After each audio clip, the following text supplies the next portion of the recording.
Está começando mais um podcast do Internato da Residência Médica. O podcast que te ensina todas as estratégias para você interno e você médico generalista conquistar aquela tão sonhada vaga na residência médica. Meu nome é Felipe Barreto. Meu nome é Eduardo. E o tema de hoje é o que fazer na semana que antecede sua prova de residência. Mas antes disso, Edu, eu queria que, na verdade, você me respondesse. Ou melhor, vamos fazer o seguinte. Me responde exatamente essa pergunta. O que nós devemos fazer na última semana que antecede a nossa prova? Então, Barreto, eu acho que para começar a responder essa pergunta, eu vou responder exatamente o oposto dessa pergunta, que é o que você não deve fazer na última semana antes da sua prova de residência. Porque apesar da a gente vai falar várias coisas que são interessantes que o pessoal faça nessa última semana. Mas eu acho que mais importante do que tudo que a gente pode fazer é o que a gente não pode fazer, porque pode atrapalhar muito o nosso desempenho nas provas. E o principal fator, sem dúvida nenhuma, na última semana é a parte mental. É o excesso de ansiedade, que é o grande vilão para as pessoas na última semana antes da prova de residência. Então, a pessoa ela não pode entrar em parafuso, ela não pode pirar, ela não pode deixar a ansiedade tomar conta dela na última semana. E, basicamente, ela não pode por dois motivos muito simples. O primeiro motivo é porque é óbvio que é muito desconfortável a gente ficar ansioso por uma semana, a gente ficar realmente muito nervoso na última semana antes da prova. É uma coisa que ninguém quer. E o segundo motivo, que tem a ver com o desempenho, é que quando a gente fica muito nervoso na última semana, acaba que a gente carrega essa ansiedade para o dia da prova de residência. E o nosso desempenho acaba caindo. E uma coisa que muita gente Não que muita gente me pergunta, mas muita gente se confunde. Parece intuitivo a gente achar que no dia da prova a gente acaba indo pior do que no treinamento, né? Porque na prova a gente fica mais nervoso, a gente acaba dando mole, a gente acaba realmente ficando muito nervoso e a gente vai pior do que a gente vai no simulado, na prova na íntegra. Mas isso não é o que acontece para a maioria das pessoas. Para a maioria das pessoas, o dia da prova, como ela está muito focada, como ela está com aquela energia totalmente concentrada em fazer a prova, ela acaba errando menos pegadinha, acaba errando menos questões por bobeira e o desempenho dela sobe. A única exceção são exatamente as pessoas que não conseguem controlar a ansiedade. Eu sei que é muito mais fácil falar, né? É muito mais fácil eu falar, gente, vocês não podem entrar em parafuso, vocês não podem ficar com excesso de ansiedade, do que fazer. A gente sabe disso. Mas é uma coisa muito importante. Então, você não pode se envolver demais com o estudo para a prova de residência se você tiver com esse excesso de ansiedade. Então, a primeira coisa, o que não fazer? O que não fazer se você tiver com excesso de ansiedade, se você percebe que você está muito nervoso, que você não está conseguindo estudar, você não vai estudar. Então, essa é a primeira coisa. Você até falou que ao longo do ano inteiro, a gente vem aqui trazer dicas, metodologias sobre o estudo durante o ano inteiro ou até o estudo durante 2 anos para a prova de residência. Então, a gente não pode acreditar que em uma semana a gente vai resolver o problema das outras 51 semanas do ano. Ou das outras mais de 100 semanas, se a gente contar 2 anos. Então, assim, a última semana ela é um detalhe, ela é um lapidamento. A gente não pode achar que é a fase decisiva da preparação. A chance de um estudo na última semana se tornar realmente decisivo, eu fui aprovado porque eu estudei determinado conteúdo na última semana e aí eu desempatei lá, eu ia ficar empatado, ia perder no critério de desempate, eu acabei tirando 1 ponto a mais e com isso eu fui aprovado. A chance disso acontecer é uma chance mínima. Eu, sinceramente, até hoje eu nunca vi um relato desse.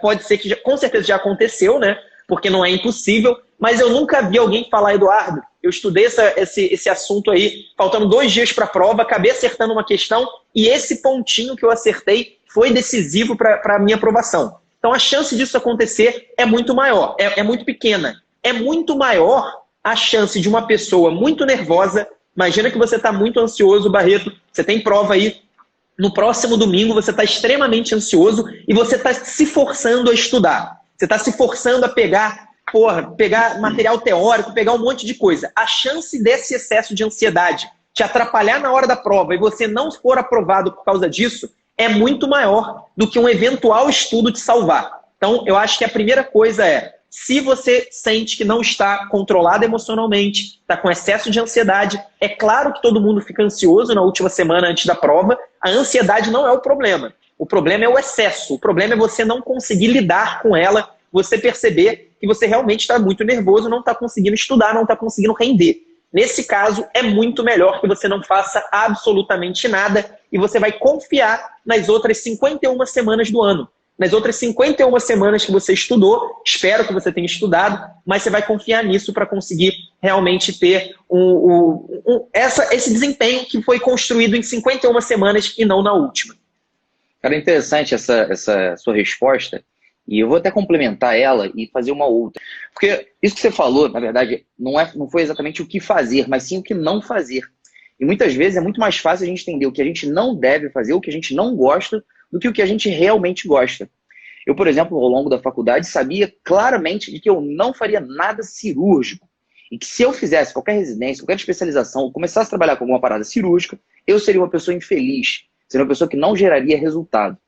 Mas a mesma coisa não era verdade quando eu pensava no que eu precisava, o que eu deveria fazer. Porque eu sabia que era clínica, alguma coisa relacionada à clínica. Mas podia ser endócrino, podia ser medicina do esporte, podia ser cardio. Eu não sabia exatamente o que fazer. Mas com certeza, eu seria muito mais feliz fazendo qualquer coisa clínica e geraria muito mais resultado fazendo qualquer coisa clínica do que cirúrgica. Um outro ponto que é extremamente importante é a gente saber de tudo que existe, que pode ser feito hoje, o que deve ser feito. Vamos supor que essa é uma pessoa que não está tão nervosa, tão ansiosa assim. E aí, considerando essa possibilidade de ela ganhar um pontinho ou outro, vale a pena que ela se esforce um pouco mais e realmente consiga ali estudar mais. Agora fica a dúvida. O que ela deve estudar? Vai ser acho que cirurgia, preventiva. Dentro de clínica, vai ser hipertensão, diabetes, pneumonia. Dentro de diabetes, vai ser tratamento, complicações. E aí? Como é que a pessoa consegue decidir o que ela deve realmente estudar? Cara, basicamente, é claro que a primeira coisa é o que não fazer, né? Se você está pirando, uma pessoa até perguntou, já estou pirando, o que eu faço? Então, a resposta para quem está com excesso de ansiedade não é o que fazer. A gente vai até falar de algumas coisas que podem ser feitas, mas a principal coisa é não estudar. É parar de estudar para a prova de residência. Se faltam alguns dias para a sua prova e você está muito nervosa, você deve parar e fazer outras coisas. Agora, quem está bem, imagina aquela pessoa que está com aquela ansiedade boa, sabe aquela ansiedade que tira você da zona de conforto, que faz com que você tenha vontade de estudar, mas ao mesmo tempo não te descontrola. Isso é o que a gente chama de ansiedade boa para a prova de residência.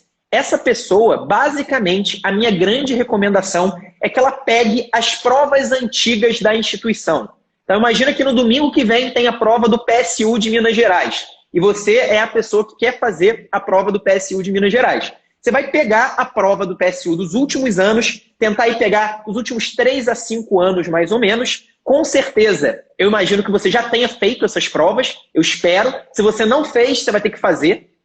Vai tentar fazer na última semana pelo menos 1 ou 2, mas eu imagino que a maioria das pessoas já vai ter feito a prova, mas você vai pegar de novo e vai dar uma olhada nas questões, olhando principalmente para os seus erros, os erros que você tinha cometido quando você fez a prova no primeiro momento. E a partir desses erros, você vai procurar entender o que você lembra, o que você memorizou de fato e o que você, apesar de já ter corrigido aquele erro, esqueceu. Por algum motivo você acabou esquecendo. Na verdade, não precisa de nenhum motivo, né, para a gente esquecer conteúdo. A gente sabe que a nossa memória ela funciona com esquecimento o tempo todo. Então a gente vai lá e vai fazer uma revisão em cima daqueles erros, olhando um assunto ou outro para dar uma estudada naqueles últimos dias. Então, basicamente, você vai tentar pescar dentro da sua prova prioritária alguns erros que você tinha cometido quando fez, né, como treinamento, e você esqueceu. Você voltaria a errar se você não tivesse feito essa última revisão.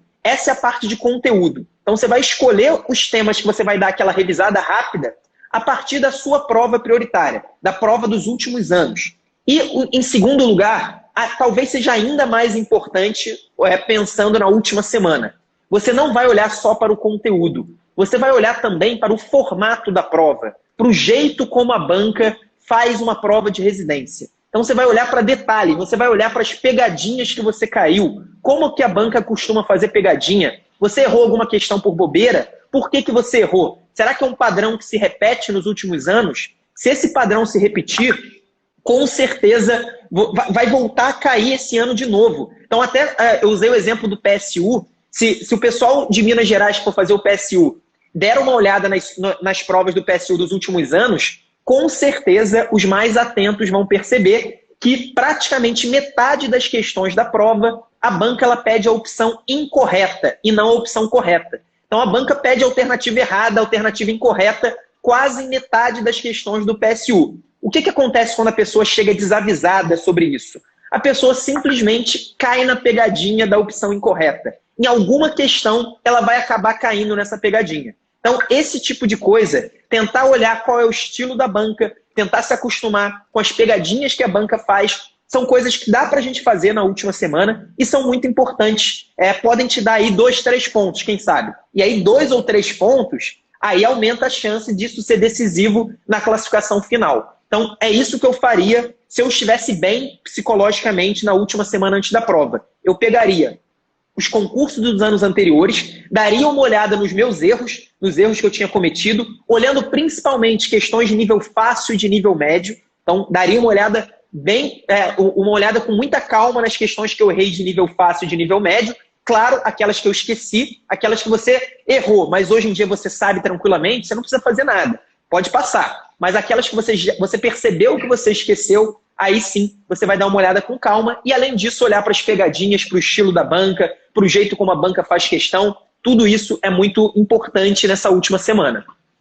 Essas dicas que o Eduardo deu, elas são totalmente alinhadas com a nossa metodologia ao longo do ano, no sentido de dar mais esforço para aquilo que dá mais resultado. Tudo é importante, mas na prática a gente tem que focar e lembrar que nosso tempo é limitado. E é por isso, inclusive, que a gente tem pelo menos 2 módulos na plataforma que são basicamente com esse objetivo, de te auxiliar no final dessa preparação. Um desses módulos é chamado de análise de provas e o outro é chamado de listas de decorebas. Se você tem acesso à plataforma da JJ, entra lá e dá uma olhada nesses materiais. O primeiro deles, que é a análise de provas, tem basicamente 2 tipos de materiais lá dentro. Um é com um roteiro, basicamente dizendo tudo que você não encontra nos livros e apostilas sobre sua prova de residência. Então, algumas dicas sobre como você deve ler o edital, como vai escolher quais as provas, quantas provas você deve prestar, o que fazer na véspera. Inclusive, isso tudo por escrito. O outro material que está dentro desse módulo, desse módulo chamado análise de provas, é a análise específica de cada uma dessas provas. Então, por exemplo, peguei aqui a análise da Unifesp. Então, a gente tem aqui a primeira parte dizendo como que é a prova, quantas questões são, se são divididas, em quantas horas, algumas peculiaridades do edital, se o local da sua prova tem estacionamento, se tem alguma especificidade, como por exemplo, na UNB, eu lembro que não é permitido você entrar com alimentos que tenham uma embalagem que não seja transparente. Então uma coisa clássica que acontece é as pessoas levarem chocolate, terem que tirar o chocolate da embalagem e ficar segurando, se sujando por completo. É claro que isso é uma coisa muito pequena, mas é isso que vai minando a sua capacidade de fazer a prova com tranquilidade, ainda mais se você for uma pessoa que está ali super ansiosa. Outra coisa importante que tem também na análise de prova são os temas que mais caem em cada uma das grandes áreas. Então aqui na Unifesp nós temos, em clínica médica costumam aparecer questões mais difíceis da prova. Elas apelam bastante para questões de especialidade e dificilmente acertaremos apenas com um pouco de conhecimento conceitual. A prova exige raciocínio clínico baseado em evidências atualizadas. Não há temas que se repetem com frequência, mas sabemos que pneumo, endócrino e nefro são cadeiras fortes e merecem destaque aqui. Em outras palavras, a análise de provas é quase um mastigado dessa análise crítica que você foi orientado a fazer com as questões e com as provas na íntegra que você estava fazendo. Gente, isso tudo que eu falei está presente em um módulo. E são, se eu não me engano, 31 instituições que a gente fez essa análise. Uma vez que você tenha feito essa avaliação desse módulo, você pode partir, por exemplo, para o módulo lista de decorebas, onde a gente pegou as 20 decorebas mais frequentes em cada uma das grandes áreas. E para que fique de exemplo para você, eu vou te mostrar algumas das decorebas de clínica médica. A primeira delas é: quais os critérios diagnósticos de diabetes mellitus? E tem lá, glicada, jejum, glicemia de 2 horas após TG, glicemia alterada. O segundo é um bate-pronto de cetoacidose diabética, perguntando quais são os achados clínico-laboratoriais que fecham o diagnóstico, qual que é a conduta inicial mais importante, como é que deve ser a reposição de potássio nessa situação. Ou seja, coisas específicas que você olha e lembra para a sua prova de uma forma mais prática. De novo, se você tem a possibilidade de entrar na plataforma e pegar esses materiais, aproveite essa véspera para dar uma olhadinha, mas sem ficar muito mais ansioso. Ô Barreto, a gente teve duas perguntas interessantes aqui no chat. Uma da Maria Eduarda era sobre a lista de decorebas. Provavelmente ela é aluna da JJ e estava perguntando se a lista de decorebas era um bom material para você usar nessa última semana. Com certeza é, Maria Eduarda. É um ótimo momento para você dar uma olhada nessa lista de decorebas, aqueles detalhes, aquelas classificações, aqueles estadiamentos que a gente não consegue memorizar todos ao longo do ano, mas quem sabe uma olhada rápida pode ser suficiente aí na última semana para você acertar uma ou outra questão. E o Barreto falou, análise de provas. Se vocês vão fazer qualquer prova que tenha sido analisada por nós, dá uma olhada na nossa análise que com certeza vai ajudar. E eu acho que foi a Letícia, não sei se é Letícia exatamente, né? Porque sempre o nome do Instagram é um pouco diferente, mas ela perguntou qual material a gente utilizaria nessa última semana. Que eu falei que você olha as provas dos anos anteriores, né? Então, se tem PSU no domingo, você vai olhar as provas do PSU de 2019, 2018, 2017 e vai selecionar alguns temas para você revisar. Mas qual material você deve utilizar? Então, os materiais que eu gosto para isso são principalmente flashcards. Então, se você está na JJ, use os nossos flashcards. Se você tem acesso a bons flashcards em outros lugares, use esses flashcards, porque os flashcards acabam sendo um bate-pronto muito bom sobre o conteúdo, né? Eles acabam percorrendo o assunto como um todo, vendo todos os tópicos importantes e, pelo menos no caso dos flashcards da JJ, eles são focados nos CCQs, né? Nos conteúdos-chave para a questão. Então, a gente vai aprofundar nisso, com certeza. E o mapa mental e o roteiro de estudo. Então, mapa mental, roteiro de estudo e flashcards são os materiais que eu utilizaria para fazer essa revisão. O Igor está perguntando se tem análise da prova Higgs. Com certeza, Igor. Todas as provas mais importantes do Brasil, o Barreto falou aí que são 31, né? São todas as grandes provas brasileiras estão analisadas na nossa plataforma. Edu, você falou sobre os materiais, isso é muito importante para ficar mais prático para quem está ouvindo a gente. Agora, suponha que existe uma pessoa que, sei lá, não estudou um tema importante até esse momento, né? Ela acabou se atrasando, teve problemas pessoais, problemas ali profissionais, e não conseguiu estudar pré-natal. Vale a pena ela, nesse curto período de tempo, 1, 2 semanas antes da sua prova, fazer o primeiro estudo teórico daquele tema? Ou basicamente deixa ele de lado e foca realmente no que foi acertado e errado na sua prova? Então, Barreto, é uma boa pergunta, mas assim, se a pessoa deixou de estudar pré-natal, provavelmente ela também deixou de estudar trauma, ela também deixou de estudar infarto, ela talvez tenha deixado de estudar tuberculose. Então, dificilmente vai ser apenas um tema importante que ela deixou de estudar. Porque se você me falar assim, pô, Eduardo, eu estudei todos os temas importantes, o único que eu não estudei foi pré-natal. Vale a pena se estudar pré-natal? Com certeza. Dá uma olhada lá, estuda pré-natal nessa última semana, que vai ser muito bom para você. Mas, possivelmente, essa pessoa que está muito atrasada, se ela for tentar recuperar todos os atrasos na última semana, ela vai cair lá no problema do início da live. Ela vai ficar extremamente ansiosa, porque ela vai ver que não vai dar, né? Não vai dar para ela estudar 10 temas importantes em uma semana, mesmo se der. Se ela conseguir, pô, tô sem trabalhar, tô o dia inteiro em casa, então eu consigo estudar 15 temas em uma única semana. Mas esses 15 temas, essa pessoa não vai memorizar, ela não vai aprender. A gente já falou sobre isso em outras lives. A nossa memória ela não funciona assim. A gente não consegue memorizar uma enorme carga de informações de uma vez. É por isso, Barreto, que lembra daquele exemplo? Quando a gente precisa memorizar um número de telefone, normalmente a gente vai memorizar os primeiros 5 e a gente pede para outra pessoa memorizar os últimos 4.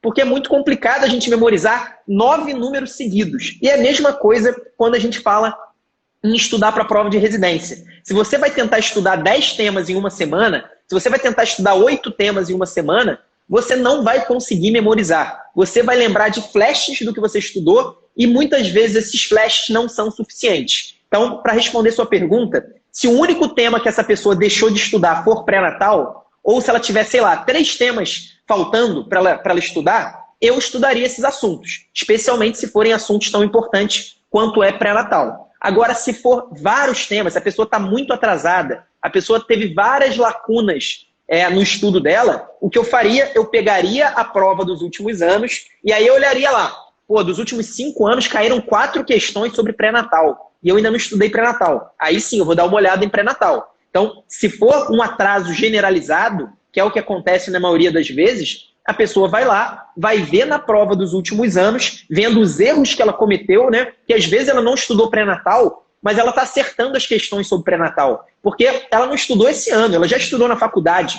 ela já rodou num posto de saúde, ela já rodou na atenção básica, ela já teve o internato dela de obstetrícia. Então, talvez não seja a prioridade, mesmo ela ainda não tendo estudado. Então, se for a prioridade, ela vai conseguir enxergar isso olhando as provas dos últimos anos, vendo os erros que ela cometeu, e aí ela vai ter a possibilidade de fazer um estudo direcionado para pré-natal.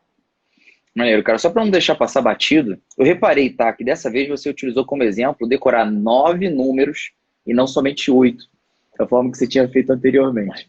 Você claramente está pegando. Eu tinha feito 9, cara. Eu tinha feito 9 também, cara. Eu falei ainda que eu ia falar 8, mas eu não falei 8 porque eu sabia que você ia me zoar. Mas maneiro, maneiro. Cara, uma coisa que as pessoas às vezes esquecem é que quando a gente está fazendo uma prova, não é só o nosso cérebro que está fazendo a prova. Nós somos um sistema extremamente complexo e qualquer coisa que esteja atrapalhando a gente, às vezes num sistema completamente distante, enfim, do nosso sistema nervoso central, ele pode atrapalhar também. E é por isso que é interessante que a gente oriente as pessoas o que elas precisam fazer para controlar a sua saúde física. Quais são os cuidados físicos que a pessoa precisa ter aí nessa semana que antecede para que ela consiga ter um resultado melhor? Então, acho que, assim, várias coisas podem ser feitas, né, na parte física. Você vai poder até me ajudar bastante nessa resposta também. Mas eu queria chamar atenção para um ponto que talvez os médicos subestimem demais. Eu não sei como que nós, médicos, estudantes de medicina, subestimamos tanto isso, né? Porque, teoricamente, nós somos pessoas que conhecemos a fisiologia humana, melhor pelo menos do que a grande maioria das pessoas, e mesmo assim, nós não damos a devida importância ao sono, ao fato de você dormir bem, não só dormir bem na questão de quantidade de horas, mas também na qualidade do seu sono. E a gente sabe que o sono ele está diretamente envolvido no processo de fixação de memórias. As pessoas que têm um sono...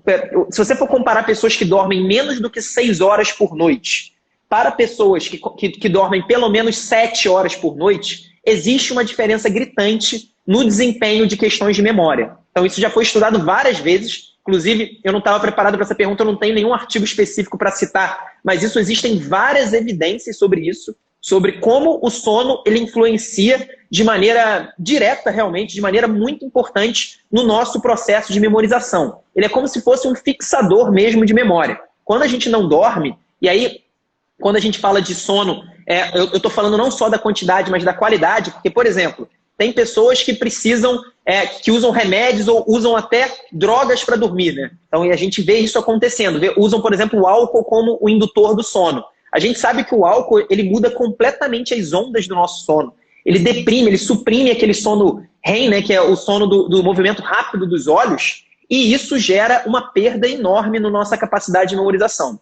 Então, acho que nessa última semana, por exemplo, olhar para a forma como nós dormimos é uma coisa muito importante, pensando na prova de residência. Eu sei que a última semana também a gente está mais ansioso, então a gente tem mais problemas ainda para dormir, mas é uma questão muito importante. É uma questão realmente que faz muita diferença, não só na última semana antes da prova, como nas 52 semanas antes da prova, né? Faz diferença em todo o processo de aprendizado da pessoa. E sem dúvida nenhuma, eu acho que uma coisa que com certeza você vai falar, Barreto, mas que eu acredito que possa ajudar demais a diminuir a ansiedade na última semana antes da prova, são as atividades físicas. A gente sabe que as atividades físicas também têm um grande papel de reduzir a ansiedade. É uma coisa muito boa, porque além de reduzir a ansiedade, de descargas mesmo de hormônios, né, que a gente tem, diferentes neurotransmissores que surgem após e durante a atividade física, também é uma maneira da gente canalizar a nossa atenção para outra coisa. Porque quando a gente está fazendo uma atividade física, a gente não está pensando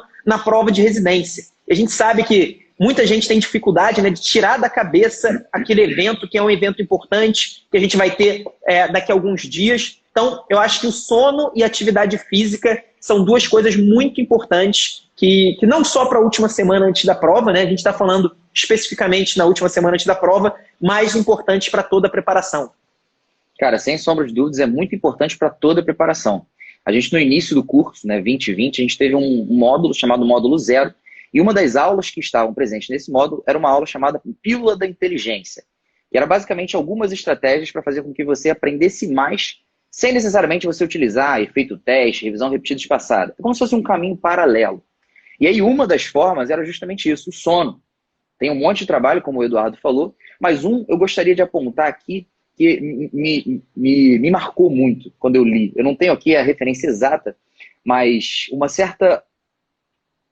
um prejuízo de sono em uma quantidade de horas específicas seria o equivalente para diminuir a atenção da pessoa na mesma quantidade se ela tivesse bebido uma certa quantidade de álcool.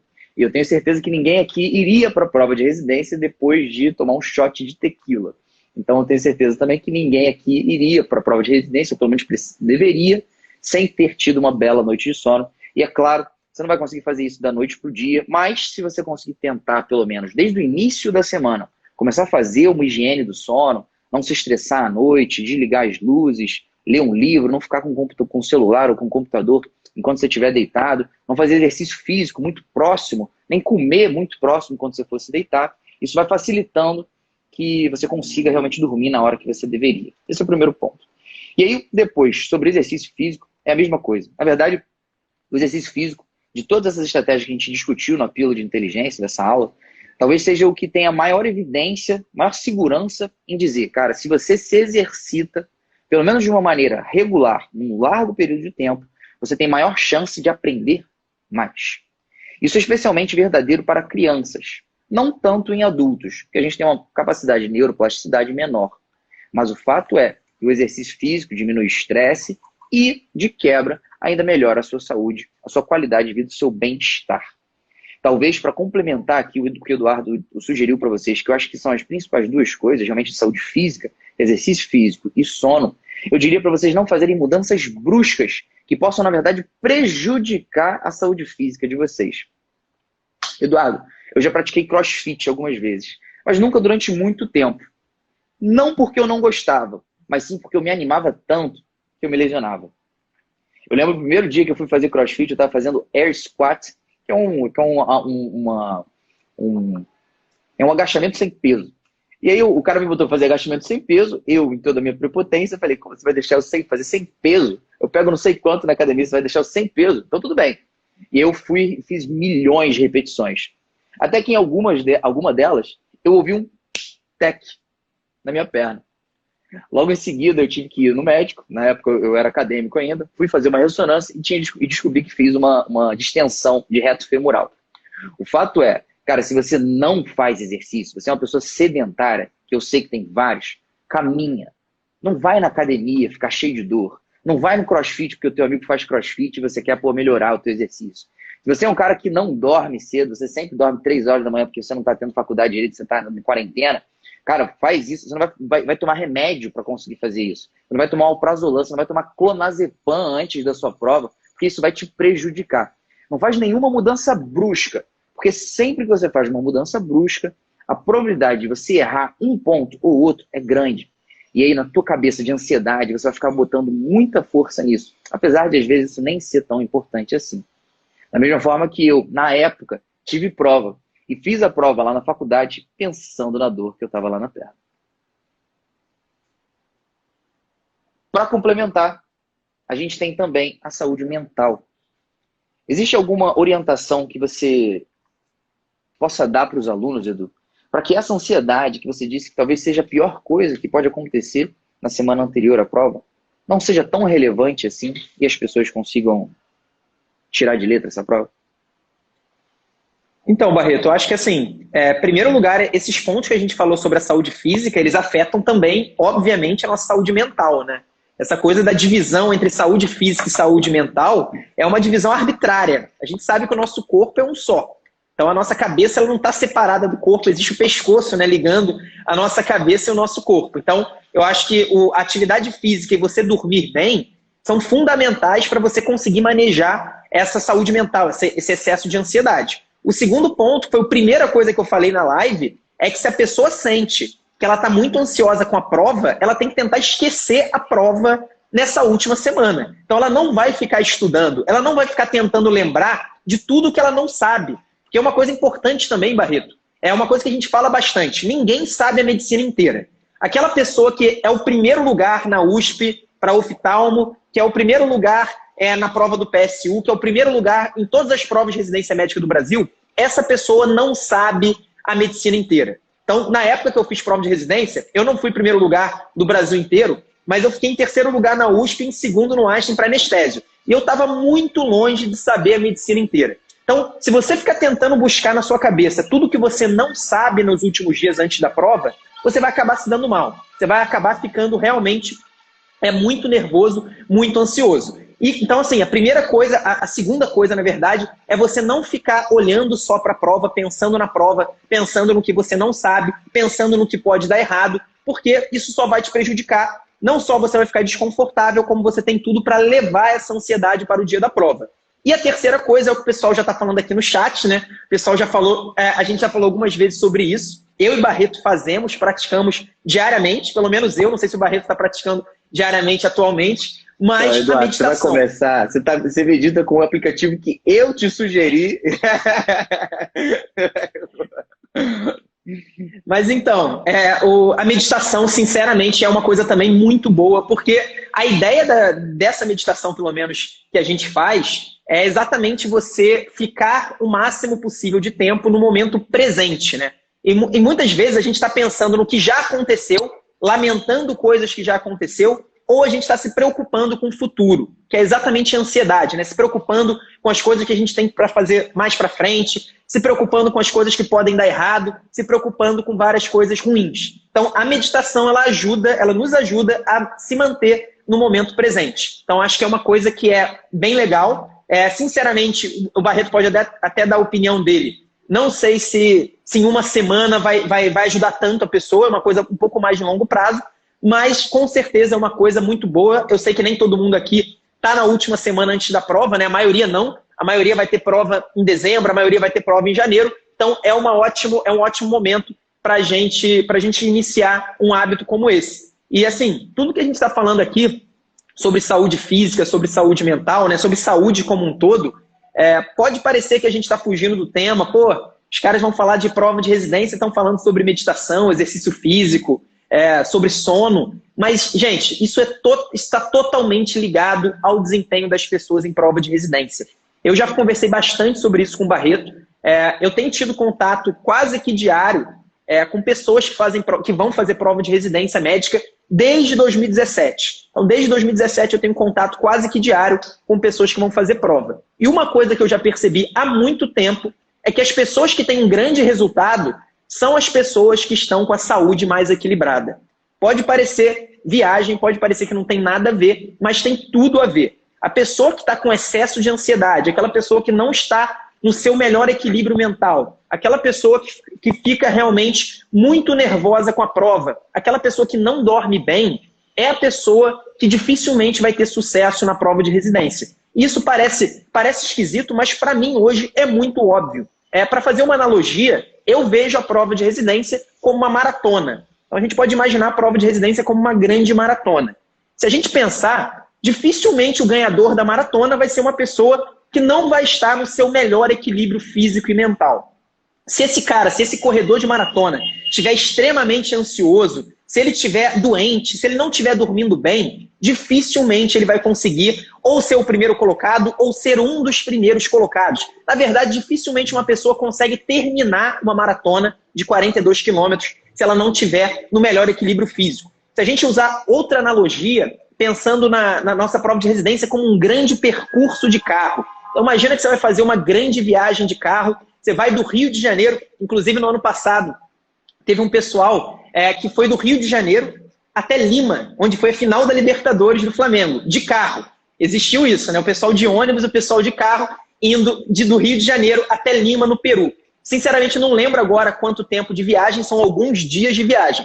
Mas qual que é a primeira coisa que você vai fazer se você tiver uma viagem como essa pela frente? Você vai olhar para o seu carro, para a saúde do seu carro. Você vai ver se ele está com algum problema, se ele está realmente com tudo em dia. Você vai fazer um check-up no seu carro. Então você vai se preocupar com a saúde, entre aspas, do carro ao iniciar o percurso. E é a mesma coisa na prova de residência. A prova de residência, a preparação é uma grande maratona. Essa maratona pode ser feita em 1 ano, em 2 anos. Tem pessoas que vão precisar de mais do que 2 anos para conseguir uma grande aprovação. E é óbvio que para isso a melhor maneira, a única maneira, na verdade, de ter um grande desempenho é você estar em dia com a sua saúde, seja saúde física, seja saúde mental. Então pode parecer que não tem nada a ver, mas tem tudo a ver. E quanto antes vocês entenderem que tem tudo a ver, melhor, maior vai ser a chance de vocês terem sucesso nessa prova.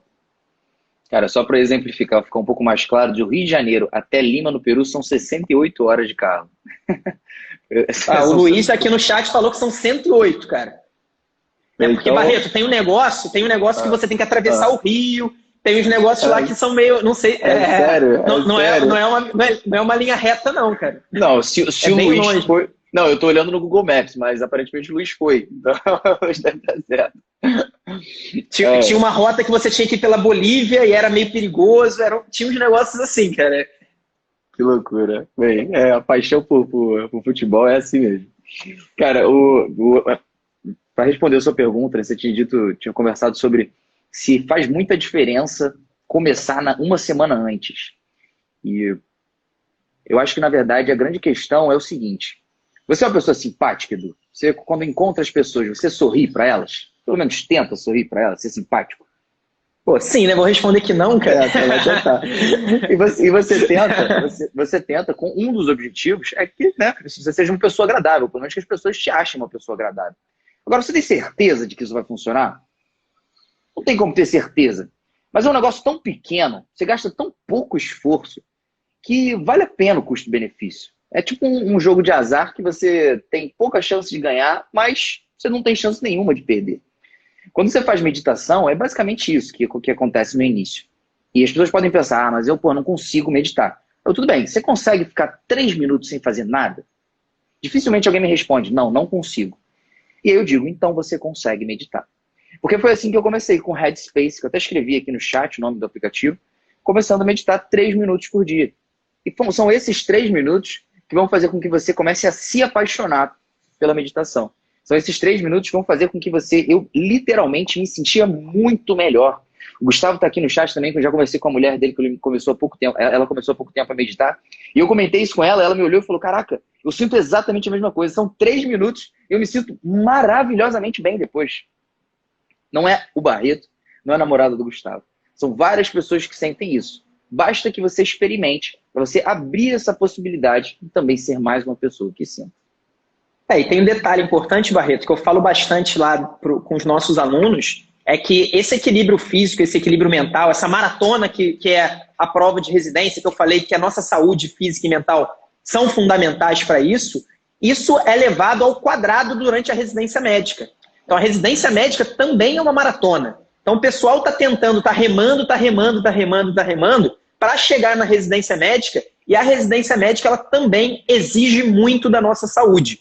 As pessoas que chegam na residência sem o equilíbrio físico, sem o equilíbrio mental ideal, essas pessoas elas vão ter grande dificuldade, dependendo principalmente da especialidade, dependendo do lugar que elas fizerem, mas elas vão ter muita dificuldade de lidar bem com a residência médica. E a coisa que a gente não quer, isso é uma coisa que a gente fala também com os nossos alunos, a gente não quer aprovar pessoas para a residência médica se tornar um problema na vida delas. Pelo contrário, a gente quer fortalecer os nossos alunos, não só de uma maneira didática, né, primeiro ajudando eles ao desafio de passar na prova de residência, segundo, ajudando eles a aprender de maneira mais produtiva, que a gente acha que é uma coisa crucial.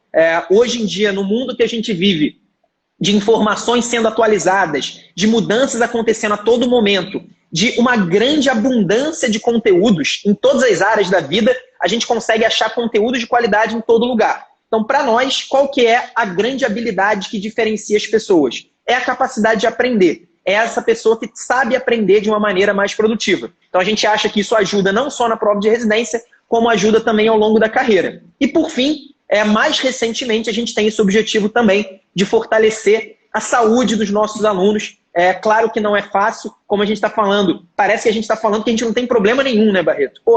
Que a gente medita, que a gente faz exercício físico, que a gente dorme bem, e a gente não tem problema nenhum. Pelo contrário, a vida ela tem diversas dificuldades. Mas o que a gente está trazendo são exatamente ferramentas que que nós mesmos já usamos e usamos até hoje para tentar superar esses desafios que a vida vai acabar nos impondo. Você não tem como controlar se faz sol ou se faz chuva. A única coisa que você pode fazer é tirar de casa o guarda-chuva. Edu, para completar isso que a gente precisa fazer antes da semana da sua prova, explica pra gente alguma forma prática do que a pessoa faz exatamente na véspera. Estuda, relaxa, sai com os amigos, bebe, toma o prazolam, toma Rivotril, faz o quê?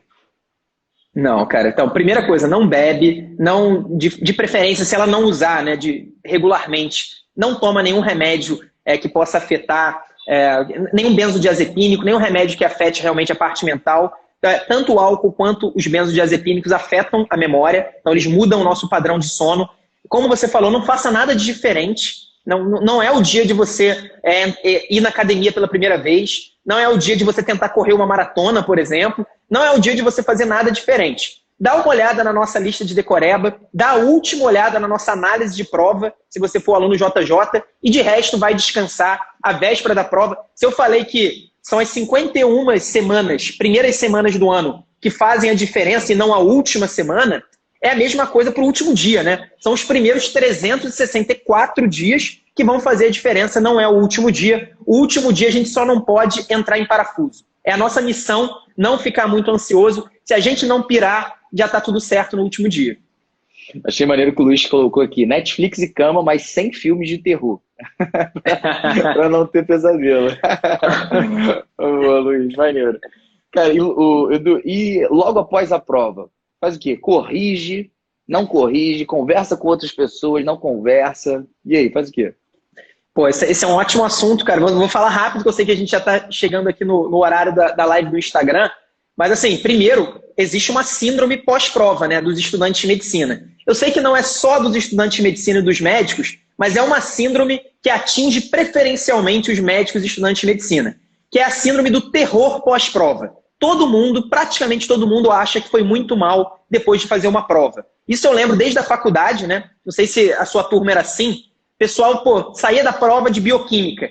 Todo mundo tinha reprovado depois da prova, né? Porque ninguém tinha acertado praticamente nada naquela conversa pós-prova, um ficando ansioso porque o outro colocou uma resposta de um jeito, e aí outras pessoas ficando nervosas porque elas não colocaram essa resposta. Então, assim, sinceramente, cara, desde a faculdade é uma coisa que eu já tinha percebido isso. Nas provas, mais ainda, na prova de residência, isso é ainda mais forte.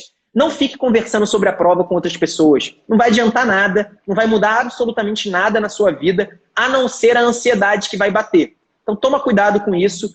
Esquece a prova depois da prova. Essa que é a grande verdade. Claro que eu sei que as pessoas normalmente não fazem só uma prova e elas querem utilizar essa experiência para aprender, mas aprende depois. Depois de alguns dias você pega a prova já com o gabarito liberado e aí você dá uma olhada. Porque esse negócio de entrar nessa síndrome de terror pós-prova é uma grande furada, é uma coisa que só vai trazer ansiedade, não vai trazer absolutamente nada de bom. Então você só vai ficar realmente vendo o que você errou. O seu foco vai ser nos seus erros, o seu foco vai ser naquela questão que você entendeu errado. Então não adianta nada, não vai ter absolutamente nenhum benefício você ficar olhando as notas. Eu sei que, mais uma vez, é mais fácil falar do que fazer, mas é uma coisa que eu tentaria me policiar. Sinceramente, marca alguma coisa para o dia seguinte, pós-prova, vai fazer realmente outra coisa, vai descansar, porque a gente sabe que é uma maratona e, assim, depois de uma maratona, o corredor quer o quê? Ele quer descansar, ele quer esquecer a maratona, ele não quer ficar pensando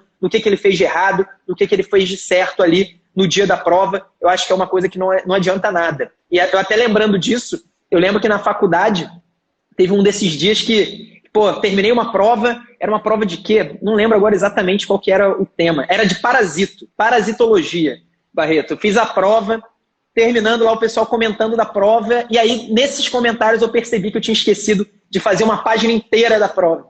Tinha deixado simplesmente de lado e não fiz uma página inteira. Então é uma coisa que eu não recomendo, você só vai ficar nervoso, não adiantou nada. Eu tentei lá falar com o professor esqueci, cara, realmente não vi que tinha. Não adiantou nada, acabei me dando bem mal nessa prova de parasita. Passou depois, cara? Passei.